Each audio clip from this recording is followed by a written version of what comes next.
Okay, നമ്മുടെ photography class നമ്മൾ പതുക്കെ സ്റ്റാർട്ട് ചെയ്യുകയാണ്. നിങ്ങൾക്ക് എല്ലാം അറിയാവുന്ന ഫോട്ടോഗ്രാഫി തന്നെയാണ്, ലോ ലൈറ്റ് ഫോട്ടോഗ്രാഫിയാണ്. നിങ്ങളൊരു ടോയ്, നമ്മൾ ഈ ടോയ് ആണ് ഉപയോഗിക്കുന്നത്. ആ ടോയ് അല്ല, ബെൻസ് കേട്ടോ. അപ്പോൾ ബെൻസിൻ്റെ ഇന്നൊരു ഫോട്ടോ എടുത്ത് കാണിക്കാം. അത് നിങ്ങളൊന്ന് ലോങ് എക്സ്പോഷർ നോക്കിയിട്ട് എടുത്ത് നോക്കുക. ഇതുപോലെ പല സാധനങ്ങളും നമുക്ക് ചെയ്യാം. വെഡിങ് ആൾക്കാർക്കാണെന്നുണ്ടെങ്കിൽ ഈ ഓർണമെൻറ്റ്സ്, നമ്മുടെ ഓർണമെൻറ്റ്സ് ഉണ്ടല്ലോ, ആ ഓർണമെൻറ്റ്സ് ഒക്കെ നല്ല ക്ലാസ് ആയിട്ട് എടുക്കാൻ പറ്റും. വേറെ ലെവലിൽ അവർ കണ്ടു തന്നെ ഞെട്ടിപ്പോവും, ക്ലയൻസ് കണ്ട ആ രീതിയിലുള്ള സാധനങ്ങൾ. ഇപ്പം റിംഗ് ആണെങ്കിലും വാച്ച് ആണെങ്കിലും അങ്ങനെ ലേഡീസിൻ്റെ ഓർണമെൻറ്റ്സ് ആണെങ്കിലും ഒക്കെ ക്ലാസ് ആയിട്ട് എടുക്കാൻ പറ്റും. ഒന്ന് ട്രൈ ചെയ്ത് നോക്കുക. ഞങ്ങൾ സാധനം കാണിക്കാം. ഒരു ലോ ലൈറ്റ് ഫോട്ടോ വേണ്ടി ക്യാമറ ഏതുമായിട്ട് ലെൻസ് ഏതുമായിക്കോട്ടെ ഒരു പ്രശ്നമല്ല. ഇത് വെറും 1855 ലെൻസാണ്. അപ്പം നിങ്ങളൊന്ന് ട്രൈ ചെയ്ത് നോക്കുക. ബാക്കി സാധനങ്ങൾ പറഞ്ഞുതരാം.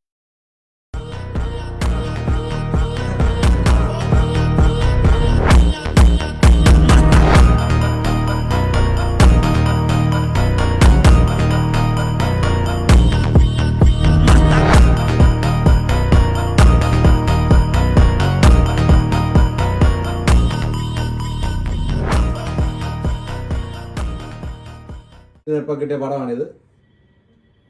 അപ്പം അങ്ങനത്തെ ഞങ്ങൾ ഈ പടം ഇതിനകത്ത് കാണിക്കാം. ഇതൊരു ടോയ് കാറെന്ന് പറയത്തില്ല, നല്ല അടിപൊളി ഒരു കാറായിട്ട് നമുക്ക് ഫീൽ ചെയ്യും. അപ്പോൾ നിങ്ങൾ ട്രൈ ചെയ്ത് നോക്കാം. ഓക്കെ, എന്നിട്ട് എല്ലാവർക്കും ഒന്ന് അയച്ചു കൊടുക്കാം.